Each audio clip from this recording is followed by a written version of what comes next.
Hi friends, ಎಲ್ರಿಗೂ competitive world by L B Rathod YouTube ಚಾನಲ್ಗೆ ಸ್ವಾಗತ. ಸ್ನೇಹಿತರೆ, ನಾನು ಎಲ್ ಬಿ ರಾಠೋಡ್, ಭಾರತದ ಸಂವಿಧಾನ ಮತ್ತು ಕರೆಂಟ್ ಅಫೇರ್ಸ್ ಫ್ಯಾಕಲ್ಟಿ. ಸ್ನೇಹಿತರೆ, ನಾನು ಇವತ್ತಿನ ಕ್ಲಾಸಲ್ಲಿ ಸಂವಿಧಾನದಲ್ಲಿ ಬರ್ತಕ್ಕಂಥ ಒಂದು ಇಂಪಾರ್ಟೆಂಟ್ ಟಾಪಿಕ್ ಸಂಸತ್ತಿನ ಮಸೂದೆಗಳು, ಪಾರ್ಲಿಮೆಂಟ್ ಬಿಲ್ಸ್ ಬಗ್ಗೆ ಎಕ್ಸ್ಪ್ಲೇನ್ ಮಾಡ್ತೀನಿ. ನೋಡಿ, ಈ ಟಾಪಿಕಿಂದ ಯೂಶಲಿ ನಿಮಗೆ ಒಂದು ಕ್ವಶನ್ಸ್ ಕೇಳ್ತಾ ಇರ್ತಾರೆ. ಸೊ ಹಾಗಾಗಿ ಭಾಳ ಇಂಪಾರ್ಟೆಂಟ್ ಟಾಪಿಕ್ ಇದು. ಹಾಗೆ ಇದೇ ನನ್ನ ಯೂಟ್ಯೂಬ್ ಚಾನಲಲ್ಲಿ ಟಾಪಿಕ್ ವೈಸ್ ಕಂಪ್ಲೀಟ್ ಭಾರತದ ಸಂವಿಧಾನವನ್ನು ಕವರ್ ಮಾಡಿದ್ದೀನಿ ನಾನು. ಆ ಎಲ್ಲ ವಿಡಿಯೋಗಳನ್ನು ಕೂಡ ನೀವೆಲ್ಲ ನೋಡ್ಬೋದು. ಸೊ ಕಂಪ್ಲೀಟ್ ಭಾರತದ ಸಂವಿಧಾನವನ್ನು ನಾನು ನಿಮಗೆ ಕವರ್ ಮಾಡಿ ಕೊಡ್ತಾ ಇದ್ದೀನಿ. ಸೊ ಹಾಗೆ ನಿಮಗೇನು ಕಾಂಪಿಟೇಟಿವ್ ಎಕ್ಸಾಮಿಗೆ ಬರ್ತಕ್ಕಂಥ ಒಂದು ಸಬ್ಜೆಕ್ಟನ್ನು ನಾನು ನನ್ನ ಯೂಟ್ಯೂಬ್ ಚಾನಲಲ್ಲಿ ಫ್ರೀಯಾಗಿ ಕವರ್ ಮಾಡಿ ಕೊಡ್ತಾ ಇದ್ದೀನಿ. ಸೊ ಎಲ್ಲರೂ ಮಿಸ್ ಮಾಡದೆ ಕಂಪ್ಲೀಟಾಗಿ ಎಲ್ಲ ವೀಡಿಯೋಗಳನ್ನು ಕೂಡ ನೋಡಿ. ತುಂಬ ಯೂಸ್ಫುಲ್ ಆಗಿರ್ತಕ್ಕಂಥ ಇನ್ಫಾರ್ಮೇಷನ್ಗಳು ಮಾತ್ರ ನಾನು ಹೇಳ್ತಿರ್ತೀನಿ, ಕ್ಲಾಸಲ್ಲಿ ಎಕ್ಸ್ಪ್ಲೇನ್ ಮಾಡ್ತಿರ್ತೀನಿ. ಸೊ ವಿಡಿಯೋ ಇದ್ರೂ ಕೂಡ, ಕ್ಲಾಸ್ ವಿಡಿಯೋ ಇದ್ರೂ ಕೂಡ ತುಂಬ ಇನ್ಫಾರ್ಮೇಟಿವ್ ಇರುತ್ತೆ ಕ್ಲಾಸ್. ಸೊ ಹಾಗಾಗಿ ಪ್ರತಿಯೊಂದು ವಿಡಿಯೋನ ತಪ್ಪದೇ ನೋಡಿ, ಭಾಳ ಇನ್ಫಾರ್ಮೇಷನ್ ನಿಮ್ಗೆ ಗೊತ್ತಾಗುತ್ತೆ. ಭಾರತದ ಸಂವಿಧಾನ ಎಸ್ಪೆಷಲಿ ನನ್ನ ಒಂದು ಸಬ್ಜೆಕ್ಟಲ್ಲಿ ತುಂಬ ಇನ್ಫಾರ್ಮೇಷನ್ ನಿಮ್ಗೆ ಗೊತ್ತಾಗುತ್ತೆ. ನೋಡಿ, ಇದಂತೂ ತುಂಬ ಇಂಪಾರ್ಟೆಂಟ್ ಟಾಪಿಕ್ ಇದು. ಯೂಶ್ವಲಿ ನಿಮಗೆ ಯಾವುದೇ ಎಕ್ಸಾಮ್ಸಲ್ಲಿ ಕ್ವಶನ್ಸ್ ಪೇಪರಲ್ಲಿ ನೋಡಿ ಮಸೂದೆಗಳು ರಿಲೇಟೆಡ್ ಟಾಪಿಕ್ ಕೇಳ್ತಾರೆ ನಿಮಗೆ. ಸಾಮಾನ್ಯ ಮಸೂದೆ ಇರ್ಬೋದು, ಸಂವಿಧಾನ ತಿದ್ದುಪಡಿ ಮಸೂದೆ ಮತ್ತು ಹಣದ ಮಸೂದೆ, ಈ ಮೂರೂ ಮಸೂದೆ ಬಗ್ಗೆ ನಿಮ್ಮ ಎಕ್ಸಾಮಲ್ಲಿ ಕೇಳ್ತಿರ್ತಾರೆ.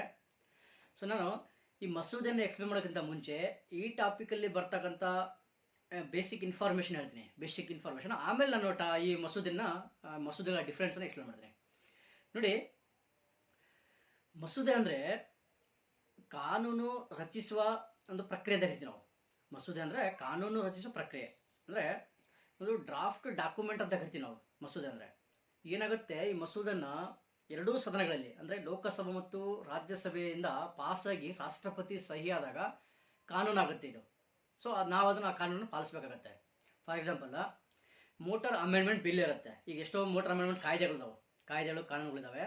ಸೊ ಫಸ್ಟ್ ಏನು ಮಾಡ್ತಾರೆ, ಮೋಟಾರ್ ಅಮೆಂಡ್ಮೆಂಟ್ ಬಿಲ್ ಮಸೂದೆ ಅಂತ ಮಂಡಿಸ್ತಾರೆ. ಸೊ ಅದರಲ್ಲಿ ಎಲ್ಲವೂ ಮೆನ್ಷನ್ ಮಾಡಿರ್ತಾರೆ. ಅಂದರೆ ರ್ಯಾಶ್ ಡ್ರೈವಿಂಗ್ ಮಾಡಿದರೆ ಏನು ಪನಿಷ್ಮೆಂಟು, ಹಿಟ್ ಆ್ಯಂಡ್ ರನ್ ಕೇಸಿಗೆ ಏನು ಪನಿಷ್ಮೆಂಟು, ಡ್ರಿಂಕ್ ಮಾಡಿದರೆ ಏನು ಪನಿಷ್ಮೆಂಟು. ಸೊ ಎಲ್ಲವೂ ಮೆನ್ಷನ್ ಮಾಡಿರ್ತಾರೆ. ಅದು ಎರಡೂ ಸದನಗಳಲ್ಲಿ ಪಾಸಾಗಿ ರಾಷ್ಟ್ರಪತಿಯವರ ಸಹಿ ಆದಾಗ ಏನಾಗುತ್ತೆ, ಅದು ಕಾನೂನಾಗುತ್ತೆ. ಸೊ ನಾವು ಅದನ್ನೆಲ್ಲರೂ ಪಾಲಿಸಬೇಕಾಗತ್ತೆ. ಇಲ್ಲದೇ ಇದ್ದರೆ ಅದು ಏನು ಶಿಕ್ಷೆ ಇರುತ್ತೋ ಅದ್ರ ಪ್ರಕಾರ ನ್ಯಾಯಾಲಯ ಶಿಕ್ಷೆ ಕೊಡುತ್ತೆ. ಸೊ ಮಸೂದೆ ಒಂದು ಏನಿರುತ್ತೆ, ಒಂದು ಯಾವುದೇ ವಿಷಯದ ಮೇಲೆ ಡೀಟೇಲ್ಸ್ ಆಗಿ ಅದರಲ್ಲಿ ಇರುತ್ತೆ. ಆ ಮಸೂದೆಗಳಲ್ಲಿ ಮೆನ್ಷನ್ ಮಾಡಿರ್ತಾರೆ ಏನೇನು ಮಾಡಬೇಕು, ಏನೇನು ಮಾಡಬಾರ್ದು ಅಂತೇಳಿ. ಅದು ಪಾಸಾಗಿ ರಾಷ್ಟ್ರಪತಿ ಸಹಿ ಆದಾಗ ಅದು ಕಾನೂನಾಗುತ್ತೆ. ಅದು ನಾವೆಲ್ಲರೂ ಪಾಲಿಸಬೇಕಾಗತ್ತೆ. ಸೊ ಅದು ಮಸೂದೆ ಅಂತ ಕರಿತೀವಿ, ಅದಕ್ಕೆ ನಾವು ಮಸೂದೆ ಅಂತ ಕರಿತೀವಿ. ನೋಡಿ, ಯೂಶ್ವಲಿ ಕೇಂದ್ರ ಸರ್ಕಾರ ಏನು ಮಾಡುತ್ತೆ, ಕೇಂದ್ರ ಪಟ್ಟಿ ಮತ್ತು ಸಮವರ್ತಿತ ಪಟ್ಟಿ, ಸೊ ಅದರಲ್ಲಿ ಯಾವ್ಯಾವ ವಿಷಯಗಳು ಮೆನ್ಷನ್ ಮಾಡಿರ್ತಾರೋ ಅದರ ಮೇಲೆ ಕಾನೂನು ಮಾಡುತ್ತೆ. ಅದರ ಮೇಲೆ ಮಸೂದೆ ಮಾಡಿ ಅದ್ರ ಮೇಲೆ ಕಾನೂನು ಮಾಡುತ್ತೆ. ಜೊತೆಗೆ ಸಂವಿಧಾನ ತಿದ್ದುಪಡಿ ಮಸೂದೆ, ಹಣದ ಮಸೂದೆಯನ್ನು ಕೇಂದ್ರ ಸರ್ಕಾರ ಮಾಡುತ್ತೆ. ಕೇಂದ್ರ ಅಂದರೆ ಸಂಸತ್ತು ಕಾನೂನು ಮಾಡುತ್ತೆ. ರಾಜ್ಯ ಸರ್ಕಾರಗಳು ಏನು ಮಾಡ್ತವೆ, ರಾಜ್ಯ ಪಟ್ಟಿಯಲ್ಲಿರ್ತಕ್ಕಂಥ ವಿಷಯಗಳು ಪ್ಲಸ್ ಸಮವರ್ತಿತ ಪಟ್ಟಿಯಲ್ಲಿ ಬರ್ತಕ್ಕಂಥ ವಿಷಯಗಳು ಪ್ಲಸ್ ಹಣದ ಮಸೂದೆ, ಹಣದ ಬಗ್ಗೆ ಕಾನೂನು ಮಾಡುತ್ತೆ. ಆದರೆ ನೆನಪಿಟ್ಕೊಳ್ಳಿ, ರಾಜ್ಯ ಸರ್ಕಾರಗಳು ಸಂವಿಧಾನ ತಿದ್ದುಪಡಿ ಮಾಡಕ್ಕೆ ಬರಂಗಿಲ್ಲ. ಸಂವಿಧಾನ ತಿದ್ದುಪಡಿ ಮಾಡಕ್ಕೆ ಬರಂಗಿಲ್ಲ. ಅದೇನಿದ್ರು ಸಂಸತ್ತು ಮಾಡುತ್ತೆ, ಲೋಕಸಭೆ ಮತ್ತು ರಾಜ್ಯಸಭೆ ಮಾಡುತ್ತೆ ಸಂವಿಧಾನ ತಿದ್ದುಪಡಿ ಮಾಡೋ ಕೆಲಸ. ನೆಕ್ಸ್ಟು ಸಮವರ್ತಿತ ಪಟ್ಟಿ ಮೇಲೆ ಎರಡೂ ಮಾಡ್ತಾರೆ. ಅಂದರೆ ಕೇಂದ್ರ ಸರ್ಕಾರ ಮಾಡುತ್ತೆ, ರಾಜ್ಯ ಸರ್ಕಾರಗಳು ಕೂಡ ಕಾನೂನು ಮಾಡೋ ಅಧಿಕಾರ ಇದೆ. ಆದರೆ ಅವು ಎರಡರ ನಡುವೆ ಘರ್ಷಣೆ ಆದಾಗ, ಆ ಎರಡೂ ಕಾನೂನುಗಳ ನಡುವೆ ಘರ್ಷಣೆ ಉಂಟಾದಾಗ ಕೇಂದ್ರ ಸರ್ಕಾರದ ಕಾನೂನು ಮೇಲುಗೈ ಸಾಧಿಸುತ್ತೆ, ರಾಜ್ಯ ಸರ್ಕಾರದ ಕಾನೂನು ರದ್ದಾಗುತ್ತೆ. ಫಾರ್ ಎಕ್ಸಾಂಪಲ್, ಶಿಕ್ಷಣ, ವಿವಾಹ ಮತ್ತು ವಿಚ್ಛೇದನ ಇವೆಲ್ಲವೂ ಸಮವರ್ತಿತ ಪಟ್ಟಿಯಲ್ಲಿ ಇರ್ತಕ್ಕಂಥ ವಿಷಯ. ಸೊ ಇದರ ಮೇಲೆ ಕಾನೂನ ಕೇಂದ್ರ ಸರ್ಕಾರನೂ ಮಾಡ್ಬೋದು, ರಾಜ್ಯ ಸರ್ಕಾರನೂ ಮಾಡ್ಬೋದು. ಆದರೆ ಕಾನೂನು ನಡುವೆ ಏನಾದರೂ ಘರ್ಷಣೆ ಉಂಟಾದಾಗ ಕೇಂದ್ರ ಸರ್ಕಾರದ ಕಾನೂನುಗಳು ಜಾರಿಯಲ್ಲಿರ್ತವೆ, ರಾಜ್ಯ ಸರ್ಕಾರದ ಕಾನೂನು ರದ್ದಾಗುತ್ತೆ ಸಮವರ್ತಿತ ಪಟ್ಟಿಯಲ್ಲಿರ್ತಕ್ಕಂಥ ವಿಷಯಗಳ ಮೇಲೆ ಕಾನೂನು ಮಾಡಿದಾಗ. ಸೊ ನೆಕ್ಸ್ಟ್ ಕಾನ್ಸೆಪ್ಟ್ ಇನ್ಫಾರ್ಮೇಷನ್ ಬಂದು, ಮಸೂದೆಯಲ್ಲಿ ಎರಡು ಟೈಪ್ ಬರುತ್ತೆ. ಒಂದು ಸಾರ್ವಜನಿಕ ಮಸೂದೆ, ಇನ್ನೊಂದು ಖಾಸಗಿ ಮಸೂದೆ ಅಂತ ಹೇಳ್ಬಿಟ್ಟು. ಸಾರ್ವಜನಿಕ ಮಸೂದೆ ಅಂದರೆ ಒಬ್ಬ ಮಿನಿಸ್ಟರ್ ಮಂಡಿಸಿದ್ರೆ ಅದಕ್ಕೆ ಸಾರ್ವಜನಿಕ ಮಸೂದೆ ಅಂತ ಹೇಳ್ತೀವಿ. ಒಬ್ಬ ಮಿನಿಸ್ಟರ್ ಮಂಡಿಸಬೇಕು. ಅದೇ ಒಬ್ಬ ಖಾಸಗಿ ವ್ಯಕ್ತಿ ಮಂಡಿಸಿದ್ರೆ, ಅಂದರೆ ಖಾಸಗಿ ವ್ಯಕ್ತಿ ಅಂದರೆ ಮಿನಿಸ್ಟರ್ಸ್ ಬಿಟ್ಟು ಬೇರೆ ಎಂಪಿಗಳು, ಲೋಕಸಭಾ ಸದಸ್ಯರು, ಮೆಂಬರ್ ಆಫ್ ಪಾರ್ಲಿಮೆಂಟ್ ಅಂತ ಕರಿತೀವಲ್ಲ, ಎಂಪಿಗಳು, ಮಿನಿಸ್ಟರ್ಸ್ ಬಿಟ್ಟು ಸದಸ್ಯರು ಮಂಡಿಸಿದ್ರೆ ಅದು ಖಾಸಗಿ ಮಸೂದೆ ಅಂತ ಕರಿತೀವಿ ನಾವು. ನೆಕ್ಸ್ಟು ಸಾರ್ವಜನಿಕ ಮಸೂದೆ ಮಂಡಿಸೋಕ್ಕಿಂತ ಮುಂಚೆ ಲೋಕಸಭೆ ಆದರೆ ಆ ಒಂದು ಕಾರ್ಯದರ್ಶಿ, ಸ್ಪೀಕರ್ ಅವರ ಕಾರ್ಯದರ್ಶಿ, ರಾಜ್ಯಸಭಾ ಆದರೆ ಸಭಾಪತಿಯವರ ಕಾರ್ಯದರ್ಶಿ. ಸೊ ಅವರಿಗೆ ಏನು 7 ದಿನ ಮುಂಚೆ ನೋಟಿಸ್ ಕೊಡಬೇಕಾಗತ್ತೆ. ಸಾರ್ವಜನಿಕ ಮಸೂದೆ ಆದರೆ 7 ದಿನ ಮುಂಚೆ ನೋಟಿಸ್ ಕೊಡಬೇಕು ಆ ಒಂದು ಅಂದರೆ ಸ್ಪೀಕರ್ ಅಥವಾ ಸಭಾಪತಿಯ ಕಾರ್ಯಾಲಯಕ್ಕೆ. ಅದೇ ಥರ ಖಾಸಗಿ ಮಸೂದೆ ಆದರೆ 1 ತಿಂಗಳ ಮುಂಚೆ ನೋಟಿಸ್ ಕೊಡಬೇಕಾಗತ್ತೆ. ನೆಕ್ಸ್ಟು ಏನು ಸಾರ್ವಜನಿಕ ಮಸೂದೆ. ಸಾರ್ವಜನಿಕ ಮಸೂದೆ ಅದು ಸರ್ಕಾರದ ಒಂದು ಪಾಲಿಸಿಯನ್ನು ಪ್ರತಿಬಿಂಬಿಸುತ್ತೆ. ಸರ್ಕಾರದ ಪಾಲಿಸಿ ಪ್ರತಿಬಿಂಬಿಸುತ್ತೆ ಸಾರ್ವಜನಿಕ ಮಸೂದೆ. ಆದರೆ ಪ್ರೈವೇಟ್ ಮಸೂದೆ ಒಂದು ಪಕ್ಷದ ಉದ್ದೇಶವನ್ನು ಪ್ರತಿಬಿಂಬಿಸುತ್ತೆ. ನೆಕ್ಸ್ಟು ಸಾರ್ವಜನಿಕ ಮಸೂದೆ. ಸೊ ನಾವು ಅವಾಗಲೇ ಸಾರ್ವಜನಿಕ ಮಸೂದೆ ಇನ್ ಕೇಸ್ ಅದು ವಿಫಲವಾದರೆ, ಅದು ಮಂಡಿಸೋಕೆ ಅಥವಾ ಅನುಮೋದನೆ ತಗೊಳ್ಳೋಕೆ ವಿಫಲವಾದರೆ ಸರ್ಕಾರ ರಾಜೀನಾಮೆ ಕೊಡಬಹುದು, ಕೊಡದೇ ಇರಬಹುದು. ಸಾರ್ವಜನಿಕ ಮಸೂದೆ ವಿಫಲವಾದರೆ ಸರ್ಕಾರ ರಾಜೀನಾಮೆ ಕೊಡಬಹುದು, ಕೊಡದೇ ಇರಬಹುದು. ಆದರೆ ಖಾಸಗಿ ಮಸೂದೆ ಪಾಸ್ ಆಗದೆ ಇದ್ರೆ ಆ ಒಂದು ಪ್ರಶ್ನೆನೇ ಬರಂಗಿಲ್ಲ. ಅಂದರೆ ಸರ್ಕಾರ ರಾಜೀನಾಮೆ ಕೊಡೋ ಅವಶ್ಯಕತೆನೇ ಬರಂಗಿಲ್ಲ ಖಾಸಗಿ ಮಸೂದೆ ಪಾಸ್ ಆಗದೆ ಇದ್ರೆ. ನೆಕ್ಸ್ಟ್ ಸಾರ್ವಜನಿಕ ಮಸೂದೆಯನ್ನು ಯಾವ ಮಿನಿಸ್ಟರ್ ಮಂಡಿಸ್ತಾರೋ ಆ ಒಂದು ಸಚಿವಾಲಯ, ಆ ಒಂದು ಮಿನಿಸ್ಟರ್ ಅಂದರೆ ಆ ಒಂದು ಡಿಪಾರ್ಟ್ಮೆಂಟ್ ಸಿದ್ಧಪಡಿಸುತ್ತೆ ಆ ಮಸೂದೆಯನ್ನು. ಆದರೆ ಖಾಸಗಿ ಮಸೂದೆ ಇದೆಯಲ್ಲ, ಯಾರು ಮಂಡಿಸ್ತಾರೋ ಅವರೇ ಓನಾಗಿ ಪ್ರಿಪೇರ್ ಮಾಡಬೇಕಾಗುತ್ತೆ. ಸೊ ಇದು 2 ಮಸೂದೆಗಳ ನಡುವೆ ಡಿಫ್ರೆನ್ಸು, ಸಾರ್ವಜನಿಕ ಮಸೂದೆ ಮತ್ತು ಖಾಸಗಿ ಮಸೂದೆ. ಸೊ ನೆಕ್ಸ್ಟ್ ಇನ್ಫಾರ್ಮೇಶನ್ ಬಂದ್ಬಿಟ್ಟು ನೋಡಿ, ಮಸೂದೆ ಮಂಡಿಸೋಕ್ಕಿಂತ ಮುಂಚೆ ಒಂದಿಷ್ಟು ಸ್ಟೆಪ್, ಅಂದರೆ ಯಾವ್ಯಾವ ಸ್ಟೆಪ್ಸ್ ಅನ್ನು ದಾಟಿಬಿಟ್ಟು ರಾಷ್ಟ್ರಪತಿ ಸೈಗೆ ಹೋಗುತ್ತೆ ಅನ್ನೋದು ಇಂಪಾರ್ಟೆಂಟ್. ನೋಡಿ, ಮಸೂದೆ ಮಂಡಿಸ್ಬೇಕಂದ್ರೆ ಏನೇನು ಪ್ರೊಸೀಜರ್ ಫಾಲೋ ಮಾಡ್ತಾರೆ, ಸೊ ಅದ್ರ ಬಗ್ಗೆ ಎಕ್ಸ್ಪ್ಲೇನ್ ಮಾಡ್ತಾರೆ. ಒಂದೇದು, ಮಸೂದೆ ಮಂಡಿಸೋಕ್ಕಿಂತ ಮುಂಚೆ ಆ ಒಂದು ಲೋಕಸಭಾ ಸ್ಪೀಕರ್ ಆದರೆ ಅವರ ಒಂದು ಕಾರ್ಯದರ್ಶಿ, ರಾಜ್ಯಸಭೆಯಲ್ಲಿ ಮಂಡಿಸಿದ್ರೆ ಆ ಒಂದು ಸಭಾಪತಿಯವರ ಕಾರ್ಯದರ್ಶಿಗೆ 7 ದಿನ ಮುಂಚೆ ನೋಟಿಸ್ ಕೊಡಬೇಕು. ಅವ್ರೇನು ಮಾಡ್ತಾರೆ, ಸ್ಪೀಕರ್ ಅಥವಾ ಸಭಾಪತಿಯ ಒಂದು ಸಲಹೆ ಮೇರೆಗೆ ಅದನ್ನು ಒಂದು ದಿನ ಕಾರ್ಯಕಲಾಪದಲ್ಲಿ ಆ ಒಂದು ಅನುಮೋದಿಸೋಕ್ಕೆ ಅವಕಾಶ ಕೊಡ್ತಾರೆ. ಕಾರ್ಯಕಲಾಪದಲ್ಲಿ ಒಂದು ವೇಳಾಪಟ್ಟಿಯಲ್ಲಿ ಸೇರಿಸ್ತಾರೆ ಅದನ್ನು, ಮಸೂದೆಯನ್ನು ಆ ಒಂದು ಕಾರ್ಯದರ್ಶಿಯವರು ಸೇರಿಸ್ತಾರೆ. ನೆಕ್ಸ್ಟ್ ಏನು ಮಾಡಬೇಕು, ಮಸೂದೆ 3 ಸ್ಟೆಪ್ ದಾಟಿ ರಾಷ್ಟ್ರಪತಿ ಸೇವೆ ಹೋಗುತ್ತೆ. 3 ಸ್ಟೆಪ್ಸ್ ನೋಡಿ. ಒಂದೇದು ಫಸ್ಟ್ ರೀಡಿಂಗ್ ಅಂತ ಹೇಳ್ತೀವಿ ನಾವು, ಮೊದಲನೇ ವಾಚನ ಅಂತ ಹೇಳ್ತೀವಿ. ಏನು ಮಾಡ್ತಾರೆ ಅಲ್ಲಿ ಮೊದಲನೇ ವಾಚನದಲ್ಲಿ ಯಾರು ಮಂಡಿಸ್ತಿರ್ತಾರಲ್ಲ ಅವರು ಆ ಮಸೂದೆಯ ಶೀರ್ಷಿಕೆ ಸೊ ಅಂದರೆ ಟೈಟಲ್ ಮತ್ತು ಆ ಒಂದು ಮಸೂದೆಯ ಉದ್ದೇಶವನ್ನು ಸದನದಲ್ಲಿ, ಅಧಿವೇಶನದಲ್ಲಿ ಹೇಳ್ತಾರೆ. ಎಲ್ಲ ಸದಸ್ಯರಿಗೆ ಹೇಳ್ತಾರೆ ಮಸೂದೆ ಟೈಟಲ್ ಮತ್ತು ಏನು ಉದ್ದೇಶ, ಆ ಮಸೂದೆ ಜಾರಿಗೆ ತರ್ತಕ್ಕಂಥ ಉದ್ದೇಶ ಏನು ಅನ್ನೋದನ್ನ ಎಕ್ಸ್ಪ್ಲೇನ್ ಹೇಳ್ತಾರೆ. ನೆಕ್ಸ್ಟ್ ಏನು ಮಾಡ್ತಾರೆ, ಅದನ್ನು ಭಾರತ ಸರ್ಕಾರದ ಗೆಜೆಟೆಡ್ ಅಲ್ಲಿ ಪ್ರಕಟ ಮಾಡ್ತಾರೆ. ಅದು ಮಸೂದೆಯನ್ನು ಭಾರತ ಸರ್ಕಾರದ ಗೆಜೆಟೆಡ್ ಅಲ್ಲಿ ಪ್ರಕಟ ಮಾಡ್ತಾರೆ. ಇದು 1ನೇ ಸ್ಟೆಪ್ಸ್, ಮೊದಲ ವಾಚನ ಅಂತ ಹೇಳ್ತೀವಿ, ಫಸ್ಟ್ ರೀಡಿಂಗ್ ಅಂತ ಹೇಳ್ತೀವಿ. 2ನೇ ರೀಡಿಂಗ್ ಅಂದರೆ ಸೆಕೆಂಡ್ ರೀಡಿಂಗ್, 2ನೇ ವಾಚನ. ಸೊ ಇದರಲ್ಲಿ ಏನು ಮಾಡ್ತಾರೆ ಅಂದರೆ, ಮಸೂದೆಗೆ ಸಂಬಂಧಪಟ್ಟಂತೆ ಕಂಪ್ಲೀಟ್ ಆಗಿ ಚರ್ಚೆ, ಡಿಸ್ಕಷನ್, ಡಿಬೇಟ್ ಎಲ್ಲ ನಡೆಯುತ್ತೆ. ಮಸೂದೆಗೆ ಸಂಬಂಧಪಟ್ಟಂತೆ ಕಂಪ್ಲೀಟ್ ಡಿಸ್ಕಷನ್ ನಡೀತೆ. ಇದರಲ್ಲಿ ಲೆಂದಿ ಸ್ಟೆಪ್ಸ್ ಇದು. ಇಲ್ಲಿ ಏನು ಮಾಡ್ತಾರೆ, ಆ ಮಸೂದೆಗೆ ಚರ್ಚೆ ಮಾಡೋ ಸಂಬಂಧ, ಆ ಮಸೂದೆಯನ್ನು ಅಧ್ಯಯನ ಮಾಡೋ ಸಂಬಂಧ ಸಮಿತಿಗಳನ್ನ ರಚನೆ ಮಾಡ್ತಾರೆ. ಸಮಿತಿ ಅಥವಾ ಜಂಟಿ ಸಮಿತಿ, ಅಂದರೆ 2 ಸದನಗಳು ಸೇರಿಸಿ ಸಮಿತಿ, ಜಂಟಿ ಸಮಿತಿ, ಅಥವಾ ಸಾರ್ವಜನಿಕ ಅಭಿಪ್ರಾಯಕ್ಕೆ ಆ ಮಸೂದೆಯನ್ನು ಕಳಿಸ್ಕೊಡ್ತಾರೆ. 2ನೇ ರೀಡಿಂಗ್, 2ನೇ ಸ್ಟೆಪ್ಸಲ್ಲಿ ಸಾರ್ವಜನಿಕ ಅಭಿಪ್ರಾಯಕ್ಕೆ ಕಳಿಸ್ಕೊಡ್ತಾರೆ. ಸೊ ಆಮೇಲೆ 2ನೇ ಸ್ಟೆಪ್ಸಲ್ಲಿ ಏನು ಮಾಡ್ತಾರೆ, ಮಸೂದೆಯ ಪ್ರತಿಯನ್ನು ಎಲ್ಲ ಸದಸ್ಯರಿಗೆ ಹಂಚುತ್ತಾರೆ. ಅದು ಓದಕ್ಕೆ ಅಥವಾ ತಿಳುವಳಿಕೆಗೆ ಅವರ ಒಂದು ಗಮನಕ್ಕೆ ಬರಲಿ ಅಂತಬಿಟ್ಟು ಮಸೂದೆಯನ್ನು ಎಲ್ಲರಿಗೆ ಹಂಚುತ್ತಾರೆ. ಸಮಿತಿ ರಚನೆ ಮಾಡ್ತಾರೆ, ಜಂಟಿ ಸಮಿತಿ ರಚನೆ ಮಾಡ್ತಾರೆ, ಅಥವಾ ಸಾರ್ವಜನಿಕ ಅಭಿಪ್ರಾಯಕ್ಕೆ ಕಳಿಸ್ಕೊಡ್ತಾರೆ 2ನೇ ಸ್ಟೆಪ್ಸಲ್ಲಿ. ಅಲ್ಲಿ ಏನಾಗುತ್ತೆ ನೋಡಿ, ಸಮಿತಿಯಲ್ಲಿ ಏನಾಗುತ್ತೆ, ಕಂಪ್ಲೀಟ್ ಆಗಿ ಡಿಸ್ಕಷನ್ ಆಗುತ್ತೆ. ಲೈನ್ ಬೈ ಲೈನು, ಪ್ಯಾರಾವೈಸು ಚರ್ಚೆ ಮಾಡ್ತಾರೆ. ಅಲ್ಲಿ ಕೆಲವೊಮ್ಮೆ ಏನಾದರೂ ತಿದ್ದುಪಡಿ ಮಾಡಬೇಕಾದ್ರೆ ತಿದ್ದುಪಡಿ ಮಾಡ್ತಾರೆ. ಸೊ ಏನಾದರೂ ತಿದ್ದುಪಡಿ ಮಾಡೋದಿತ್ತು, ಏನೋ ಮಾಡೋದಿದ್ರು ಕೂಡ 2ನೇ ಸ್ಟೆಪ್ಸಲ್ಲಿ ಮಾಡ್ತಾರೆ. ಪ್ರತಿಯೊಂದು ಪ್ಯಾರಾವನ್ನು ಸಪ್ರೇಟಾಗಿ ಮತದಾನಕ್ಕೆ ಹಾಕ್ತಾರೆ.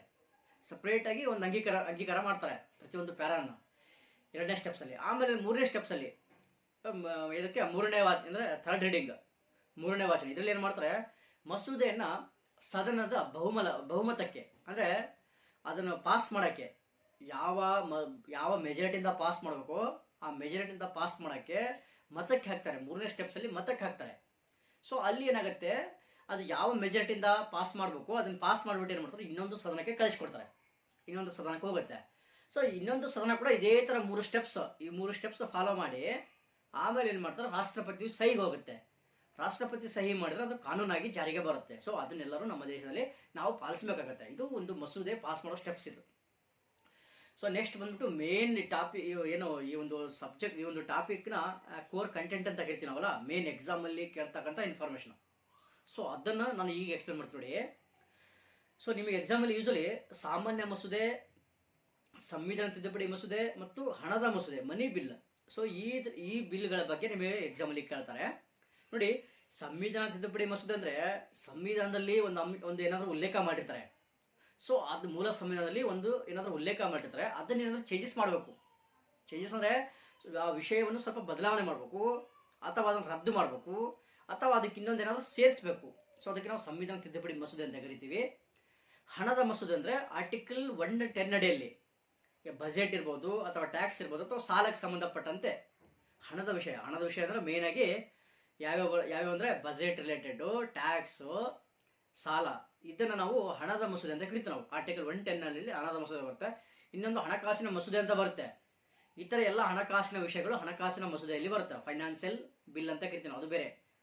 ಸೊ ಅದು ಬೇರೆ, ಅದು ಆರ್ಟಿಕಲ್ 117 ಅಡಿಯಲ್ಲಿ ಹಣಕಾಸಿನ ಮಸೂದೆಯನ್ನು ಮಂಡಿಸ್ತಾರೆ. ಸೊ ಮೇಯ್ನಾಗಿ ಸಾಮಾನ್ಯ ಮಸೂದೆ, ಸಂವಿಧಾನ ತಿದ್ದುಪಡಿ ಮಸೂದೆ ಮತ್ತು ಹಣದ ಮಸೂದೆ, ಮನಿ ಬಿಲ್, ಇವು ಮೂರು ನೋಡ್ಕೊಳ್ಳಿ. ಇವು ಎರಡೂ ಬಿಟ್ಟು ಸಂವಿಧಾನ ತಿದ್ದುಪಡಿ ಮತ್ತು ಹಣದ ಅಂಶ ಎರಡೂ ಬಿಟ್ಟು ಉಳಿಕೆದೆಲ್ಲವೂ ಸಾಮಾನ್ಯ ಮಸೂದೆಯಲ್ಲಿ ಬರ್ತವೆ. ಎಲ್ಲವೂ ಸಾಮಾನ್ಯ ಮಸೂದೆ. ಫಾರ್ ಎಕ್ಸಾಂಪಲ್ ಕೃಷಿ ರಿಲೇಟೆಡ್ ಮಾಡ್ಬೋದು, ಕೃಷಿ ರಿಲೇಟೆಡ್ ಏನಾದರೂ ಕಾನೂನು ಮಾಡಬೇಕು, ಹೈನುಗಾರಿಕೆ, ತೋಟಗಾರಿಕೆ, ವಾಹನಗಳ ರಿಲೇಟೆಡ್, ಶಿಕ್ಷಣ, ಸೊ ಬೇರೆ ಏನೇ ಇರಲಿ, ಬೇರೆ ಯಾವುದೇ ಶಿಕ್ಷಣ, ಆರೋಗ್ಯ, ಸೊ ಏನೇ ವಿಷಯ ಮಾಡಂಗಿದ್ರೆ ಅವೆಲ್ಲ ಸಾಮಾನ್ಯ ಮಸೂದೆಯಲ್ಲಿ ಬರ್ತವೆ. ಸಾಮಾನ್ಯ ಮಸೂದೆಯಲ್ಲಿ ಅಂಡರ್ ಬರ್ತವೆ ಎಲ್ಲವು. ಸೊ ನೆಕ್ಸ್ಟ್ ನಾನು ಒಂದೊಂದೇ ಮಸೂದೆ ಬಗ್ಗೆ ಎಕ್ಸ್ಪ್ಲೇನ್ ಮಾಡ್ತಾ ಹೋಗ್ತೀನಿ ನೋಡಿ. ಒಂದೇದು ಸಾಮಾನ್ಯ ಮಸೂದೆ.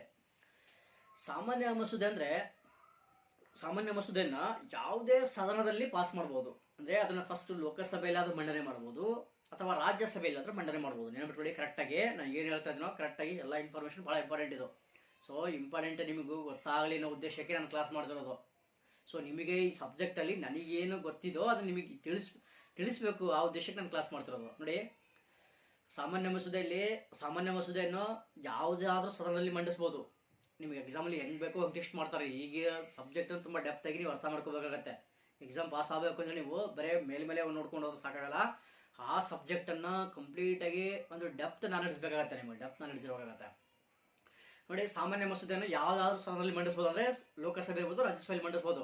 ಆಮೇಲೆ ಅದನ್ನು ಒಬ್ಬ ಖಾಸಗಿ ವ್ಯಕ್ತಿ ಆದ್ರೂ ಮಂಡಿಸ್ಬೋದು, ಅಥವಾ ಒಬ್ಬ ಮಿನಿಸ್ಟರ್ ಆದ್ರೂ ಮಂಡಿಸ್ಬೋದು. ಎರಡನೇ ಪಾಯಿಂಟ್ಸು, ಯಾರಾದರೂ ಮಂಡಿಸ್ಬೋದು.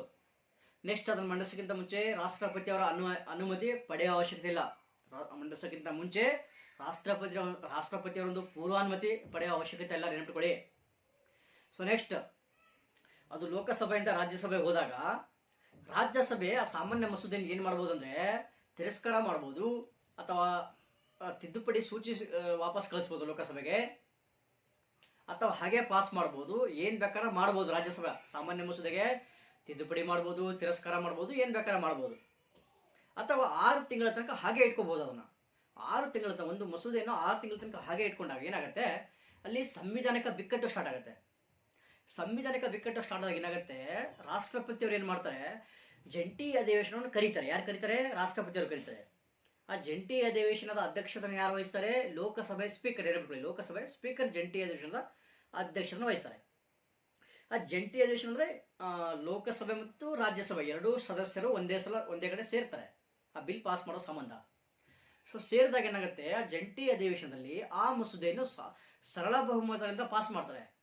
ಸೊ ಸರಳ ಬಹುಮತದಿಂದ ಪಾಸ್ ಮಾಡೋದ್ರಿಂದ ಏನಾಗುತ್ತೆ, ಹೇಗಿದ್ರು ಲೋಕಸಭೆಯಲ್ಲಿ ಆಡಳಿತ ಪಕ್ಷದ ಸದಸ್ಯರು ಜಾಸ್ತಿ ಇರ್ತಾರೆ. ಲೋಕಸಭೆಯಲ್ಲಿ ರೂಲಿಂಗ್ ಪಾರ್ಟಿ, ಫಾರ್ ಎಕ್ಸಾಂಪಲ್ ಇವಾಗ ಲೋಕಸಭೆ ಯಾಕೆ ರೂಲಿಂಗ್ ಪಾರ್ಟಿ ಬಿಜೆಪಿ ಇದೆ ಕೇಂದ್ರ ಸರ್ಕಾರದಲ್ಲಿ. ಸೊ ರೂಲಿಂಗ್ ಪಾರ್ಟಿ ಬಿಜೆಪಿ ಇದೆ. ಸೊ ಬಿಜೆಪಿ ಪಕ್ಷದವರು ಜಾಸ್ತಿ ಇರ್ತಾರೆ ಇಲ್ಲಿ ಲೋಕಸಭೆಯಲ್ಲಿ. ಸೊ ಹಾಗಾಗಿ ಲೋಕಸಭೆಯಲ್ಲಿ ಏನಾಗುತ್ತೆ, ಅಲ್ಲಿ ಜಂಟಿ ಅಧಿವೇಶನದಲ್ಲಿ ಏನಾಗುತ್ತೆ, ಲೋಕಸಭೆ ಹೇಗೆ ಅನ್ಕೊಳ್ಳುತ್ತೋ, ಅಂದರೆ ಆಡಳಿತ ಪಕ್ಷ ಹೇಗೆ ಅನ್ಕೊಳ್ಳುತ್ತೋ ಹಾಗೆ ಆ ಬಿಲ್ ಪಾಸ್ ಆಗುತ್ತೆ.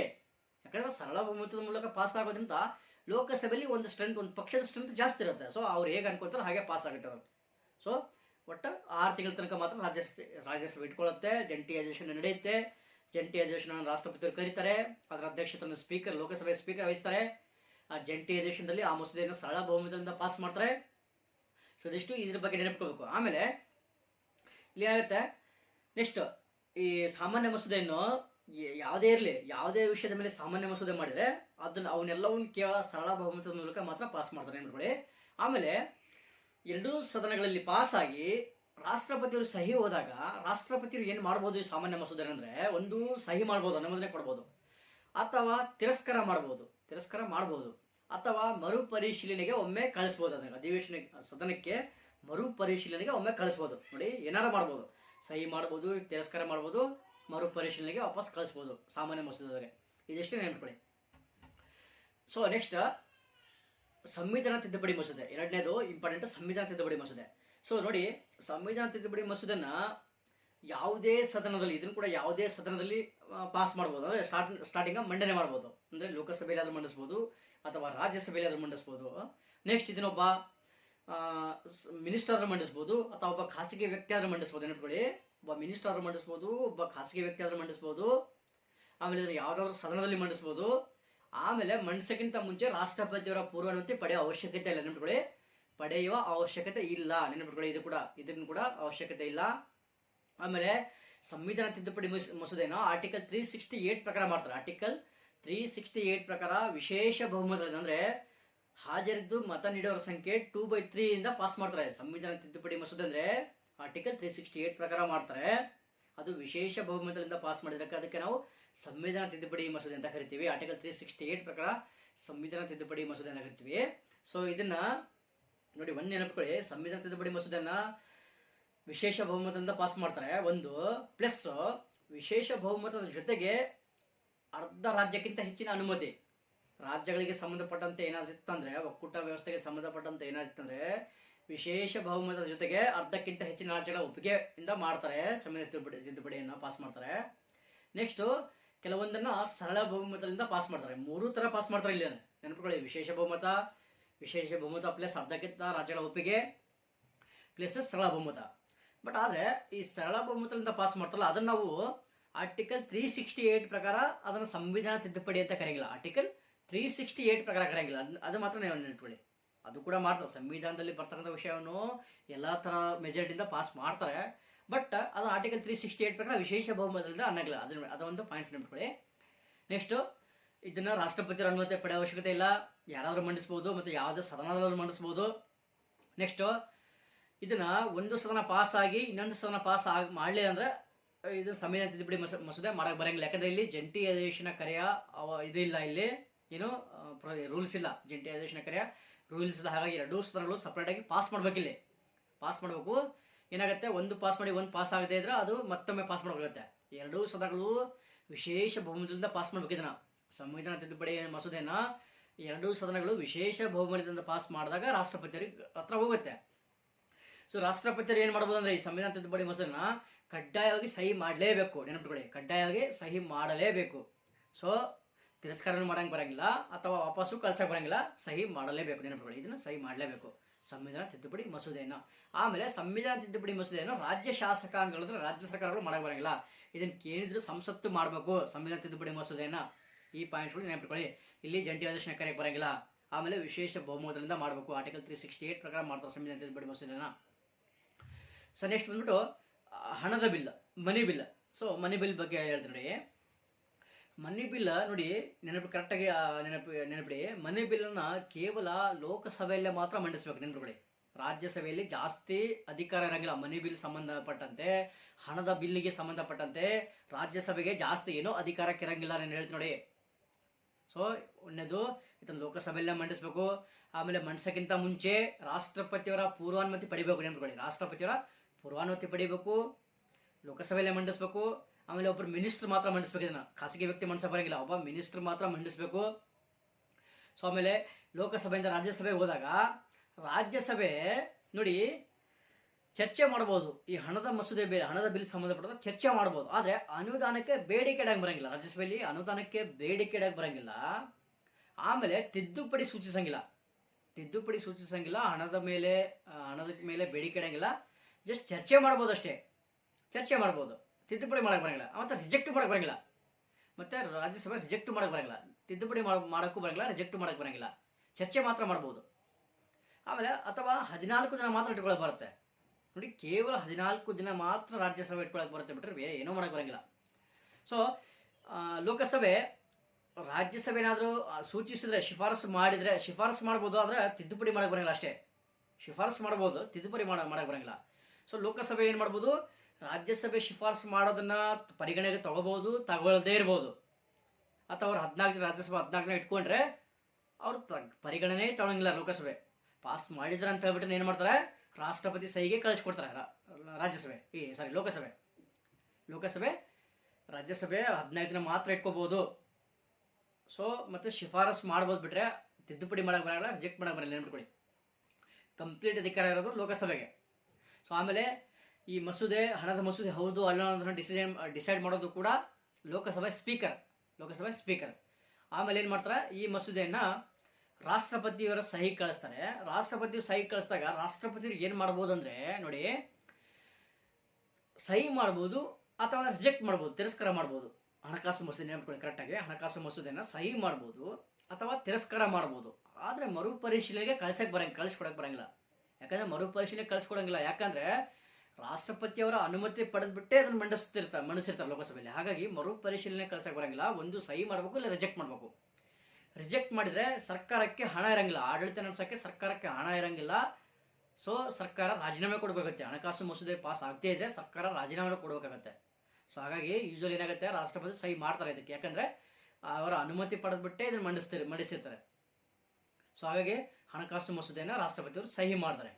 ಸೊ ಇದಿಷ್ಟು ಸಾಮಾನ್ಯ ಮಸೂದೆ, ಸಂವಿಧಾನ ತಿದ್ದುಪಡಿ ಮಸೂದೆ ಮತ್ತು ಹಣದ ಮಸೂದೆ, ಮನಿ ಬಿಲ್. ಇವು ಮೂರು ಡಿಫ್ರೆನ್ಸ್ ನಿಮಗೆ ಕರೆಕ್ಟಾಗಿ ನೆನಪು ಗೊತ್ತಿರಬೇಕಾಗುತ್ತೆ. ಈ ಟಾಪಿಕಲ್ಲಿ ಮೇನ್ ಆಗಿ ಬರೋದಂದ್ರೆ ಈ ಮೂರು ಡಿಫ್ರೆನ್ಸ್ ರಿಲೇಟೆಡ್ ನಿಮಗೆ ಕ್ವಶನ್ಸ್ ಹೇಗೆ ಬೇಕೋ ಹಾಗೆ ಕೇಳ್ಬೋದು. ಸೊ ನಿಮಗೆ ಅರ್ಥ ಆಗ್ಲಿಕ್ಕಾರೆ ಇನ್ನೊಮ್ಮೆ ವಿಡಿಯೋ ನೋಡಿ ಅಥವಾ ಸ್ಲೋ ಮಾಡಿ ನೋಡಿ. ಸೊ ಇದಿಷ್ಟು ಇವತ್ತಿನ ಒಂದು ಸಂಸತ್ತಿನ ಮಸೂದೆ, parliament bills related information. So ಮುಂದಿನ ವಿಡಿಯೋದಲ್ಲಿ ಮತ್ತೆ ಬೇರೆ ಟಾಪಿಕ್ ಜೊತೆಗೆ ಮತ್ತೆ ಮುಂದಿನ ವಿಡಿಯೋದಲ್ಲಿ ಬರ್ತೀನಿ. ಸೊ ಕಂಪ್ಲೀಟ್ ವಿಡಿಯೋ ನೋಡಿ. ಹಾಗೆ ನಿಮಗೆ ಈ ಒಂದು ಸಬ್ಜೆಕ್ಟ್ ಸಂಬಂಧಪಟ್ಟಂತೆ ಭಾಳಷ್ಟು ವಿಷಯಗಳು ಬೇಕು, ಭಾಳಷ್ಟು ತಿಳ್ಕೋಬೇಕು ಅಂದರೆ, ನಿಮಗೆ ಎಕ್ಸಾಮಲ್ಲಿ ಸಕ್ಸಸ್ ಆಗಬೇಕು ಅಂತಂದರೆ ಕಂಪ್ಲೀಟಾಗಿ ಎಲ್ಲ ವಿಡಿಯೋಗಳನ್ನು ಕೂಡ ನೋಡಿ. ಎಲ್ಲ ವಿಡಿಯೋಗಳ ಕೂಡ ನೋಡಿ, ತುಂಬ ಯೂಸ್ಫುಲ್ ಆಗಿರ್ತದೆ.